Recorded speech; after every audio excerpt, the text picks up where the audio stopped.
Hello hello hello hello what's up guys. आज हम बात करने वाले हैं एक प्रिंटिंग इंजीनियर के बारे में। कौन होते हैं ये लोग, कहाँ से आते हैं ये लोग? अच्छा, ये वो नहीं है क्या? अरे रुक रे, ये वो वाली वीडियो नहीं है, सॉरी। आज हम बात करेंगे इंटरनेट के किंग की, समय Raina, the man who can turn literally anything into gold, at least for now.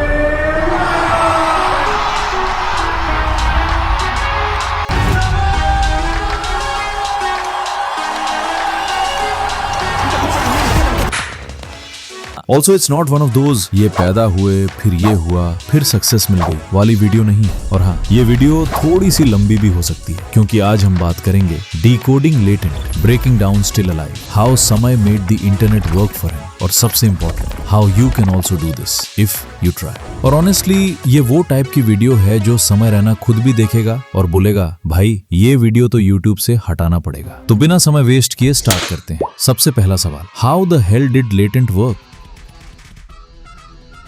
पर धीरे धीरे हम सब सीख जाएंगे। जन 2024 में एक क्लिप वायरल हुआ, और इंटरेस्टिंग बात, उसमें न गाली थी न वल्गैरिटी, बस एक अनएक्सपेक्टेड पंचलाइन। वो पंचलाइन क्या था?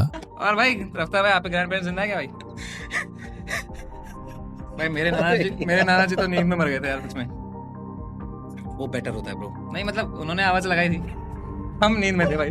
सेटअप पंचलाइन ये सब हम second half of the video में डिकोड करेंगे। लेकिन उस क्लिप के बाद क्या हुआ? इंटरनेट डिटेक्टिव्स, यानी इंटरनेट के backbone the community who can make you और break you, the meme community, activate हो गई। लोग समय रैना के पुराने स्ट्रीम क्लिप्स, पुराने जोक्स, रैंडम मोमेंट्स सब डिग करने लगे। और तब लोगों को समझ आया, ये बंदा सालों से प्रैक्टिस कर रहा था। ईयर्स ऑफ स्ट्रीम्स, कंटेंट और ऑडियंस को समझना, और सबसे इंपॉर्टेंट, मीम कल्चर को समझना समय को आता था। समय को पता था ऑडियंस क्या चाहती है और कैसे चाहती है। इतना कि जब वो वीडियो शूट करता है तो एडिटिंग उसके दिमाग में ऑलरेडी हो चुकी होती है। शुरू में मैंने कहा था मैं गिरता नहीं हूँ, शायद गिर जाऊंगा तो हाई पॉइंट आ जाएगा। तो ये सब चीजें मेरे दिमाग में चल रही हैं constantly, because of live streamings, because I have done streaming, I have seen comments, I have understood okay 2+2 वो सब समझा हूँ मैं, तो सीन बिल्डिंग में सीख गया।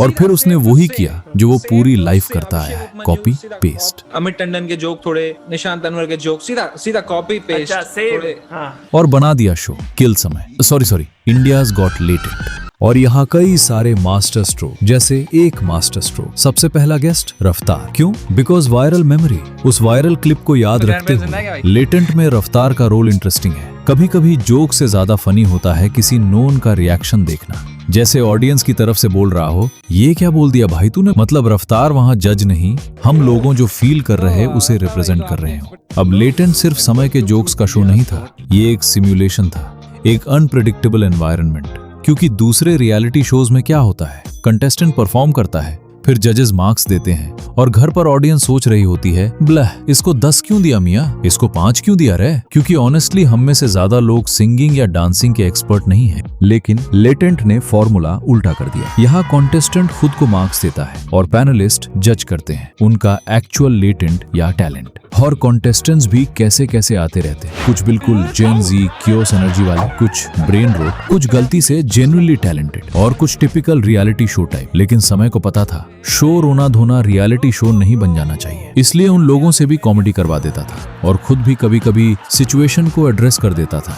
अगेन ऑडियंस जो फील कर रही हैं, जो एग्जैक्ट सोच रही हैं। अब एक और स्मार्ट चीज, शो स्टार्ट होने से पहले ही समय पैनलिस्ट को ही रोस्ट कर देता था। रोस्ट मतलब शॉर्ट जोक्स, और कभी कभी कॉन्टेस्टेंट्स को भी अलाउ करता था जजेस को रोस्ट करने। रिजल्ट, एक वाइब क्रिएट होती है। यहाँ कोई बड़ा छोटा नहीं है, सब एक ही लेवल पे है। मोर रिलेटेबल, मोर यूनिक, मोस्टली रॉ। भाई मुझे रहने दे। शो में धीरे धीरे कैरेक्टर्स बिल्ड होने लगे, जैसे बलराज घई, जिनको कमेंट सेक्शन ने ही टाइटल दे दिया ट्रू जेंटलमैन। गार्ड वाला रनिंग गैग जो हर एपिसोड के साथ एक प्रॉपर कैरेक्टर बन गया। ये सब स्क्रिप्टेड नहीं लगता, लेकिन ब्रांड बिल्डिंग क्वाइटली करता रहता है, और धीरे धीरे शो सिर्फ जोक्स नहीं रहता, एक पूरा यूनिवर्स बन जाता है। एक और प्लानिंग, लेटेंट के एपिसोड्स रैंडम ऑर्डर में शूट होते थे, कुछ पहले कुछ बाद में, लेकिन अपलोड वो स्ट्रेटेजी के साथ होता था। समय देख रहा होता था, अगर वीडियो 1 फट गया तो वीडियो 2 थोड़ा लाइट होगा, अगर वीडियो 2 वीक हो गया तो वो वेट करेगा जब तक वीडियो 3, वीडियो 1 और वीडियो 2 दोनों से स्ट्रॉन्ग ना हो। ये है कंटेंट स्ट्रेटेजी और वीडियो की रिलेटेबिलिटी। और हॉलीडेज भी देखा जाता था। अब शो में कुछ सटल एलिमेंट्स भी थे जो शायद आपने नोटिस नहीं किए। Number 1, eating. अगर आप ध्यान से देखें तो पैनलिस्ट अक्सर एपिसोड के दौरान स्नैक्स खाते हुए दिखते हैं। ये एक सटल साइकोलॉजिकल डिवाइस है, क्योंकि घर पर जो ऑडियंस वीडियो देख रही होती है वो भी अक्सर स्नैक्स खाते हुए ही देख रही होती है। तो जब स्क्रीन पर भी लोग वही कर रहे होते हैं, एक मिरर इफेक्ट क्रिएट होता है। और क्योंकि समय बार बार क्लेम करता है कि ये रॉ अनफिल्टर्ड कंटेंट है, ये छोटी सी डिटेल उस क्लेम को और बिलीवेबल बना देती है। अनसेंसर्ड अनहिंज्ड रॉ कंटेंट आप तक पहुंचे, ये मेरा सपना है। रिजल्ट, शो स्क्रिप्टेड या स्टेज्ड नहीं लगता, बल्कि ऐसा फील होता है जैसे मैं सिर्फ वीडियो नहीं देख रहा, मैं भी इस रूम का पार्ट हूँ। Number 2, panelist rotation. हर एपिसोड में नए पैनलिस्ट। और इंटरेस्टिंग बात, आप प्रेडिक्ट ही नहीं कर सकते नेक्स्ट पैनलिस्ट कौन होगा। यूजुअली कॉम्बिनेशन कुछ ऐसा होता है, एक कॉमेडियन, एक इंटरनेट पर्सनालिटी, एक बॉलीवुड पर्सनालिटी, या रैपर, या क्रिंज इंसान। और बिलीव इट और नॉट, ये सब कॉन्शियस डिसीजन है। कभी कभी पैनलिस्ट ज्यादा बोलते भी नहीं, लेकिन ऑडियंस क्या देखना चाहती है? रिएक्शंस। जोक से ज्यादा लोग वेट करते हैं, इसका रिएक्शन क्या होगा? जब समय कुछ डार्क जोक मारेगा तो भारती सिंह का क्या रिएक्शन होगा? क्यूरियोसिटी। जब आशीष विद्यार्थी अच्छा वो वाला आया नहीं किया। सोचो राखी सावंत और महीप सिंह आ गए एक साथ, नहीं सोच पाए ना, समय ने कर भी दिया। दीज लिट कॉम्बिनेशंस, ये केओस इमेजिन करना भी मुश्किल है। प्रियदर्शन की मूवीज नहीं देखी क्या लाडले? अब हैवी लिफ्टिंग ऑब्वियसली समय करता है, लेकिन कभी कभी दूसरे कॉमेडियंस भी किल कर जाते हैं, जैसे रवि गुप्ता, आशीष सोलंकी। और ये भी इंटेंशनल है, क्योंकि जब वो किल करते हैं नए फैंस जनरेट होते हैं for that comedian, and that makes them easily waiting for their next appearance on this show. अब आते हैं समय के जोक्स पर। ईयर्स ऑफ ओपन माइक्स ने उसको एक अच्छा कॉमिक तो बना दिया, लेकिन जो चीज उसको स्पॉन्टेनियस बनाती है वो है open mics plus chess streams. Chess streams में वो सबकॉन्शियसली प्रैक्टिस कर रहा था, कैसे बात करनी है, कैसे रिस्पॉन्ड करना है, कैसे टेम्पो कंट्रोल करना है। ज्योति जी क्या हुआ था ब्रेकअप में, ऐसा क्या हो गया? और जब वो किसी से क्वेश्चन पूछता है, उसके पास ऑलरेडी 3 से 4 रिप्लाईज रेडी होते हैं। अरे वो उसको थोड़ा आजकल चल रहा है ना, उसको इंटरेस्ट आया था मॉमीज में, तो now he is dating a 30-year-old woman. फिर उसके कंट्रोल में होता है कि कौन सा रिप्लाई ज्यादा लाफ लगाएगा, वो डिसाइड करता है। तो ना रफ्तार भाई प्लीज। बढ़िया से सोच के बताऊंगा पक्का, तेरा नंबर ये लिखा हुआ। नहीं यार, आप लोग फिर रिप्लाई नहीं करते यार। आप लोग मतलब बड़े लोग। और बूम, रूम फट जाता है। बड़े लोग तो आपके एक्स को रिप्लाई कर रहे हैं भाई। समय के जोक्स काफी बार मीम बेस्ड होते हैं, मतलब वो मीम जो अभी इंटरनेट पे चल रहा है और ऑडियंस के दिमाग में तुरंत आता है, अरे मेरे दिमाग में भी यही चल रहा था। लेकिन मीम जोक्स का एक रिस्क भी है, क्योंकि शूटिंग और अपलोड टाइम अलग होता है और कभी कभी लोग कॉन्टेक्स्ट भूल जाते हैं। इसलिए मीम जोक्स होते हैं नीश जोक्स, लिमिटेड लाइफ स्पैन के साथ। तो वो जोक्स ओल्ड भी लगते हैं और ओवर यूज्ड भी, इसलिए वो शॉक / सरप्राइज फैक्टर नहीं आता। समय का एक और क्रेजी मूव था, उसने लेटेंट को 2 पार्ट्स में डिवाइड कर दिया। एक नॉर्मल लेटेंट रेगुलर व्यूअर्स के लिए, और एक मेंबर्स ओनली लेटेंट, जहां थोड़ा डार्क और कंट्रोवर्शियल ह्यूमर होता है। स्मार्ट मोनेटाइजेशन, एक तीर से 3 निशान। एडजी कॉमेडी भी चल रही है, कंट्रोवर्सी का प्रेशर भी थोड़ा कंट्रोल में रहता है, और साथ में एक सॉलिड इनकम स्ट्रीम भी जनरेट हो जाती है। अब मार्केटिंग की बात करें तो इंटरेस्टिंग पार्ट ये है कि समय ने मार्केटिंग की ही नहीं, लोगों ने खुद कर दी। बड़े बड़े नेम्स, कपिल शर्मा, रोहित शेट्टी, दुनिया भर के पॉडकास्टर्स, सब लोग शो के बारे में बात करने लगे। और फनी बात, उनको भी फायदा हो रहा था, तो हर तरफ से कॉन्वर्सेशन चल रहा था और हर दिन शो और बड़ा होता गया। कभी अनअकैडमी के इवेंट में कैजुअली फिजिक्स वाला का रेफरेंस दे दिया। पहली नजर में ये थोड़ा सिली लग सकता है, लेकिन एक्चुअली ये है स्मार्ट क्रॉस ऑडियंस कैप्चर। कैसे? सिंपल, जब फिजिक्स वाला देखेगा कि कोई बंदा कॉम्पिटिटर के इवेंट पे खड़े होकर उनके ब्रांड का नाम ले रहा है, तो वो भी क्लिप को लाइक शेयर करेगा, और वाइस वर्सा। और कॉमेडी ऑडियंस, वो तो ऑलरेडी बोलेगी, क्या लेजेंड आदमी है यार समय भाई, प्लीज हेजिटेट।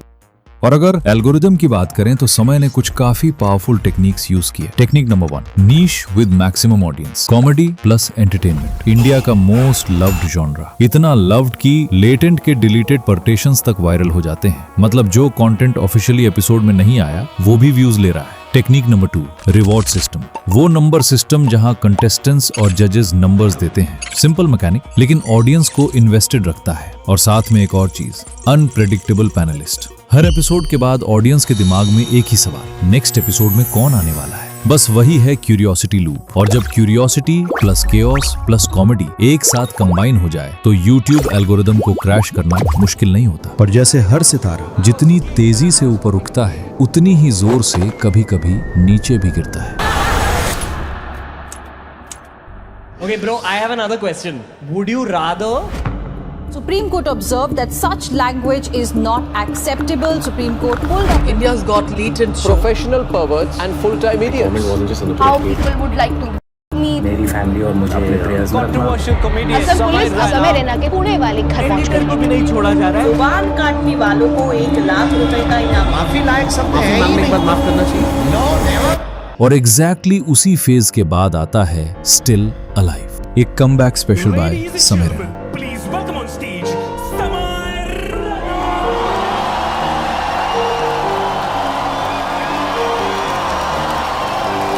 अभी हम इसको ब्रेक डाउन करेंगे और एक बात क्लियर कर देता हूँ, बुलिंग और मम्मी वाला पार्ट डिटेल में डिस्कस नहीं करूंगा क्योंकि वो बहुत पर्सनल है और क्लियरली समय रैना के दिल से निकला हुआ मोमेंट है। स्पेशल की फर्स्ट लाइन सिंपल लाइन लेकिन इमोशनली ह्यूज, जो कि वीक्स ऑफ साइलेंस के बाद ऑडियंस फाइनली समय को स्टेज पर देख रही होती है। ये बिल्कुल बॉक्सिंग कमबैक एंट्रेंस जैसा फील देता है, जैसे जब माइक टायसन जेल से बाहर आने के बाद वापस रिंग में आया था और हॉलीवुड के सेलिब्रिटीज उस मैच को देखने पहुंच गए थे। क्यों? एक ही रीजन, लोग देखना चाहते थे। क्या उसमें अभी भी वो बात है? एग्जैक्टली वही क्यूरियोसिटी यहाँ भी थी। ओपनिंग मूव, ऑडियंस के दिमाग को एड्रेस करना। अगर आप ध्यान से देखो, समय अपने सेट की शुरुआत वही चीज बोलकर करता है जो ऑडियंस ऑलरेडी सोच रही होती है। थोड़ी तालियां हमारे ओपनिंग एक्ट के लिए। कॉमेडी का golden rule, always address what the audience is thinking. कैसा लगा तुम्हें उसका सेट? और फिर वो सीधा कनेक्ट करता है उसको FIR से। कितनी मेहनत कर रहा है बेचारा एक FIR के लिए। एक स्मार्ट मूव, क्योंकि ऑडियंस जो सुनने आई है, समय उसको पहले 2 मिनट में एड्रेस कर देता है। Controversy, media outreach, basically 2025 in a nutshell. मेरा पूरा मेंटल हेल्थ खराब कर दिया उसने। फिर समय अटैक एक्सपेंशन स्ट्रेटजी यूज करता है। सडनली टारगेट्स वाइडन हो जाते हैं, celebrities, comedians, media, singers, TV actors, और ऑडियंस को याद आता है, हाँ उस टाइम सब लोग इसके पीछे पड़ गए थे। Hell broke loose in February. सब आ गए थे खाने हमको, पॉलिटिशियंस, सेलिब्रिटीज। और फिर समय एक स्टोरी टेलिंग ट्रिक यूज करता है, रियल लोगों को कैरेक्टर्स बना देता है, जैसे सुनील पाल, शक्तिमान, बी प्राक और अमिताभ बच्चन। सिर्फ नाम नहीं, वॉइस इमिटेशन और POV से उन्हें कैरेक्टर्स बना देता है और ऑडियंस उन लोगों को समय की नजर से देखने लगती है। इसका मकसद ऑडियंस को अपना साथ एक जर्नी पे रिविजिट करने के लिए था। भाई हमें खाने सब। स्पेशल के फर्स्ट फेज में 3 चीजें होती हैं, कमबैक एस्टैब्लिश करना, कैरेक्टर्स इंट्रोड्यूस करना और उन्हीं कैरेक्टर्स को रोस्ट करना। फिर समय ट्विस्ट करता है नैरेटिव को और ऑडियंस को स्लोली कन्विंस करता है कि जोक उतना हार्मफुल नहीं था जितना रिएक्शन हो एक गया। छोटे से जोक के लिए इतना कैसे कर सकते हो यार? ठीक है यार, बोल दिया कुछ बियर वाइसेफ ने, गंदी बात कर दी यार, कौन नहीं करता। वो अबॉर्शन जोक को एड्रेस करता है और इनडायरेक्टली मानता है कि वो सिल्ली था और बहुत लड़कियों से गाली भी पड़ती है। अबॉर्शन पे मैंने डाल दिया ट्वीट तो लड़कियां नाराज हो गई, तो वो उल्टा लिखने लग गई मेरे को। उनका भी ट्विटर है, पर मैं तब आधी नींद में था तो मैं सबको रिप्लाई करने लग गया और 15-20 लड़कियों को तो फनी रिप्लाई लिखे मैंने, 4-5 को लिखा मैंने। तो नेक्स्ट सेक्शन में समय क्या करता है, वो गर्ल्स को विन बैक करता है। कैसे? ऐसे। It was not Apurva giving comeback to a rapper from Gwalior. It was a woman standing up for herself and winning against a man.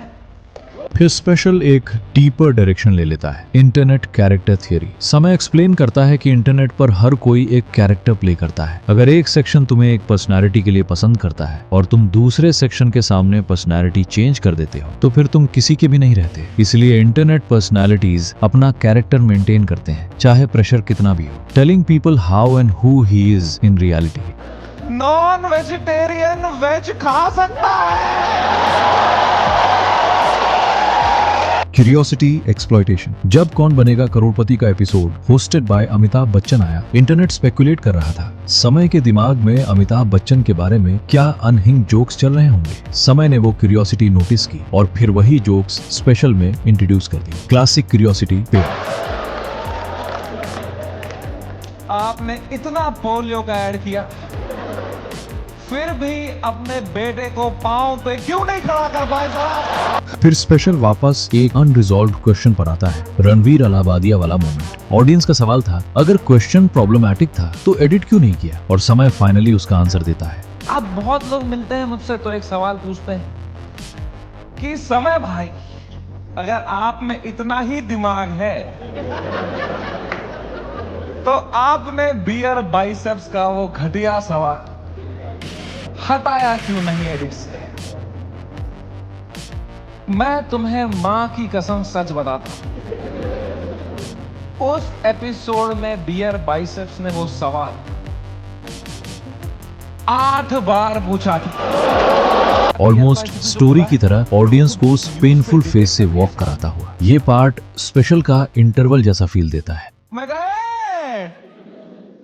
अब सवाल, ये स्पेशल 60 मिलियन व्यूज तक कैसे पहुंचा? 5 engines. Number 1, comeback curiosity. Controversy around India's got latent के बाद लोग देखना चाहते थे समय क्या बोलेगा इस सब पर। Number 2, news amplification. FIRs और आउटरेज बेसिकली फ्री मार्केटिंग बन गए, कंट्रोवर्सी से, क्यूरियोसिटी से व्यूज। Number 3, clip economy. इस स्पेशल से डजन्स वायरल क्लिप्स निकले। FIR joke, emotional bullying section, 2 Amitabh Bachchan jokes, veg versus non veg joke, season 2 reveal, हर clip independently viral हुई। Number 4, narrative comedy. Most stand up होता है setup से punch line, लेकिन ये स्पेशल था स्टोरी से controversy, philosophy, drama, punch lines, इसलिए लोग पूरा स्पेशल देखते हैं। Number 5, emotional pay off. Audience को फील हुआ ही सर्वाइव्ड, और जब ऑडियंस किसी क्रिएटर को कंट्रोवर्सी सर्वाइव करते हुए देखती है जिसका कहीं ना कहीं वो भी पार्ट है, तो ऑटोमेटिकली हीरो एनर्जी क्रिएट हो जाती है। ओवरऑल बोले तो स्टिल अलाइव एक 1 घंटे की मूवी थी जहां पर हमारा हीरो हार रहा है, पर फिर भी मस्ती नहीं छुट्टी। अब हम समझेंगे कैसे समय रैना ने इंटरनेट को अपने लिए काम कराया, not the other way around. इसको समझने के लिए थोड़ा पीछे जाना पड़ेगा। बचपन में रैना जी बुली होते थे, वो भी गोरे होने की वजह से। हाँ, सही सुना आपने, गोरे होने की वजह से, कश्मीर से होने की वजह से नहीं। Just kidding. बुलिंग के बाद प्रिंटिंग इंजीनियरिंग, और वहीं से ओपन माइक्स में परफॉर्म करना स्टार्ट किया। धीरे धीरे समय को समझ आ गया he is good at it, इसलिए उसने अपने आप को बेटर ज्योग्राफी में रखा और शिफ्ट हो गया मुंबई।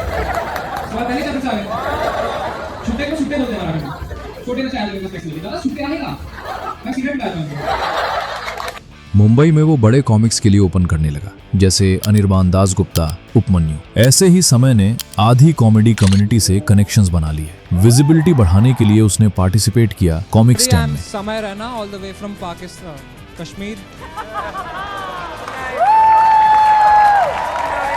जहां उसको सिर्फ एक्सपोजर नहीं मिला बल्कि क्राफ्ट और फॉर्मेट दोनों समझने का मौका मिला। फिर कुछ ही महीनों बाद आ गया कोविड-19 लॉकडाउन इन इंडिया, और यहाँ से स्टोरी इंटरेस्टिंग हो जाती है। समय ने एडवाइस ली तन्मय भट्ट की और शुरू किया वो जो किसी ने एक्सपेक्ट नहीं किया था, चेस स्ट्रीम्स। लेकिन सीरियस चेस नहीं, चेस को fun loving internet friendly game बना दिया। 40 लोग की watching, that's great for chess. अपनी स्ट्रीम्स पर समय ने सिंगल हैंडेडली बड़े बड़े लेजेंड्स को ले आया, जैसे Magnus Carlsen, Garry Kasparov, Aamir Khan, Arijit Singh और भी बहुत सारे लोग। उसने सिर्फ कॉमेडी नहीं की, उसने मल्टीपल वर्ल्ड्स मर्ज कर दिए। Comedy scene, chess scene, streaming scene, rapping scene, YouTube scene, और जितना ये सारे सीन्स ग्रो होंगे उतना ही समय भी ग्रो होगा। और अब तो बॉलीवुड और शोज भी लाइन में हैं। लेकिन फिर लेटेंट कंट्रोवर्सी के बाद भी ये समय डिक्का इतना फेमस क्यों है? जब ऑलमोस्ट सब लोग उससे दूर जा रहे थे, ब्रांड्स उसे छोड़ रहे थे, तब समय ने एक इंटरेस्टिंग मूव किया। Came back, मैंने राजवानी को कॉल किया, भाई will you do a podcast with me? That podcast hasn't come out. नहीं, not podcast, हमने एक रील बनाई थी। अच्छा, हाँ, Bold podcast के अंदर, हाँ, मैंने वही उसको बोला था addressed। कि हाँ, भाई गलतियां तो होती हैं सबसे, उसके लिए यूज करें बोल्ड के। I wrote that thing,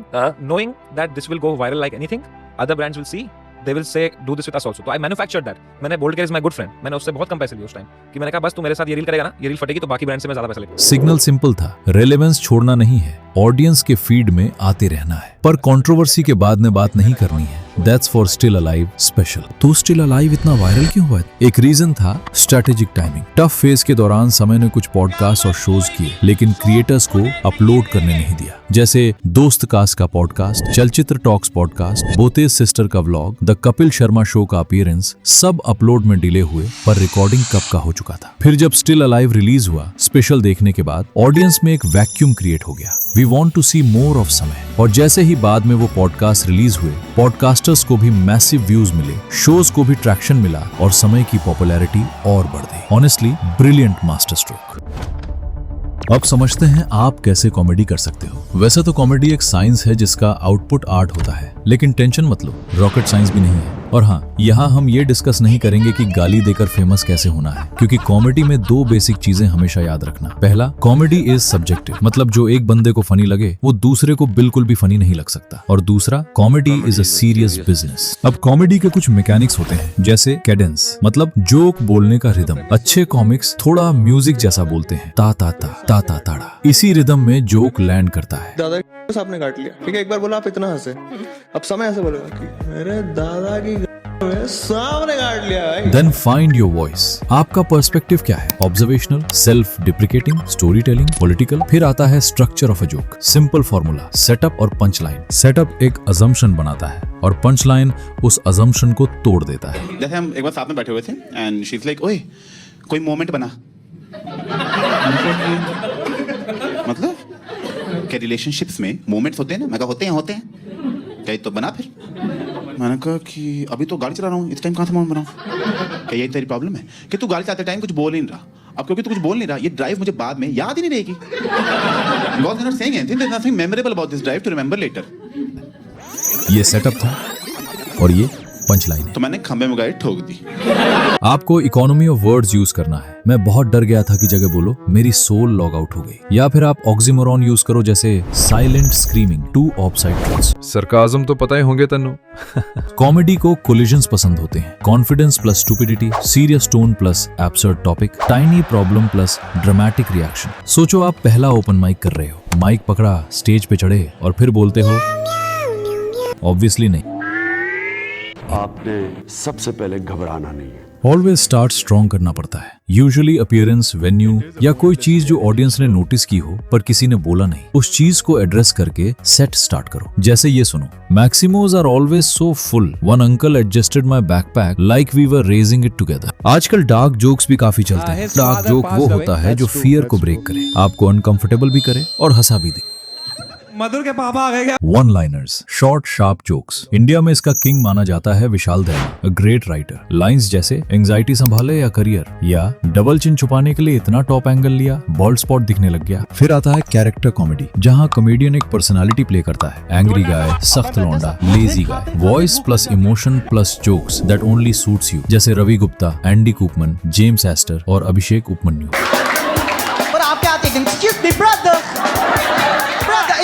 इसको कहते हैं एक्ट आउट, जहां बॉडी मूवमेंट से जोक परफॉर्म करते हैं। क्लासिक एग्जांपल, जॉनी लीवर, काश गुप्ता। फिर होता है बीट, छोटा सा पॉज जो लाफ को लैंड करने देता है। और कॉल बैक, जब आप पहले वाले पंच लाइन को बाद में न्यू कॉन्टेक्स्ट में रिपीट करते हो और बिगर लाफ मिलता है। एक और स्टाइल है स्टोरी टेलिंग कॉमेडी, जहां जोक्स के साथ इमोशन भी होता है। इसमें जाकिर खान है और इंटरनेशनली जेरी सेनिफल भी डेली लाइफ ऑब्जर्वेशंस को स्टोरी बना देते हैं। फिर आता है POV या ऑब्जर्वेशनल कॉमेडी, एक ही टॉपिक पर अलग कॉमेडियन का अलग इंटरप्रिटेशन। जैसे राजू श्रीवास्तव थे। उस वक्त आपको ऐसा लगता है कोई डिस्टर्ब ना करे, मैं ठीक से खाऊं। आप खा ही रहते हो, एंजॉय कर ही रहे होते हैं कि वीडियो वाले को पता चलता है आप घर के कोई इंपॉर्टेंट आदमी है। वो सबको छोड़ता हुआ आपको कवर करने के लिए वीडियो कैमरा लेके आपकी प्लेट में घुस जाता है। डेडपैन भी एक स्टाइल है, सेम टोन नो एक्सप्रेशन, जैसे श्रीजा चतुर्वेदी। बात पता है, बस्सी कहीं भी अपने बॉडी गार्ड्स के साथ निकलता है, कहीं से भी लोगों को लगता है एसी को फेंका जा रहा है बाहर। फिर होता है एंटी ह्यूमर, लंबा सेटअप और पंचलाइन ही नहीं, जैसे एक पंपकिन जोक, नॉर्म भाई, और insult comedy, basically comedy circus. एक कहावत है, उगता सूरज को सबका सलाम। लोग सक्सेसफुल इंसान के साथ खड़े हो जाते हैं और थ्योरेटिकली तुम समय का ब्लूप्रिंट कॉपी कर सकते हो। Same platforms, same strategies, same collaborations, same internet culture. लेकिन एक चीज है जो कॉपी नहीं हो सकती, तुम समय रहना जो इंसान है वो नहीं बन सकते। क्योंकि किसी भी क्रिएटर के कोर में सिर्फ स्किल्स नहीं होते, उसकी कहानी होती है। समय की स्टोरी सिंपल नहीं थी। Kashmiri, family displacement, latent controversy, ये सब चीजें उसको सिर्फ कॉमेडियन नहीं बनाती, रिलेटेबल इंसान बनाती है। लोग सिर्फ उसके जोक्स नहीं देखते, लोग उस इंसान को देखते हैं जो जोक्स के पीछे है। और अगर कोई बंदा बिना उस जर्नी के सिर्फ सक्सेस को कॉपी करे तो वो सिर्फ टेक्निक कॉपी करता है, ट्रुथ नहीं। और कॉमेडी में ट्रुथ ही सबसे बड़ा पंच लाइन होता है। धीरे धीरे हम सब सीख जाएंगे और फिर हम बन जाएंगे भाई, जो बनना है आपको। तन्मय भट्ट तो भाई बहुत ही बड़ा नाम ले लिया भाई आपने। बनेंगे अपन, समय रहना, क्या बोलते हैं। बाय।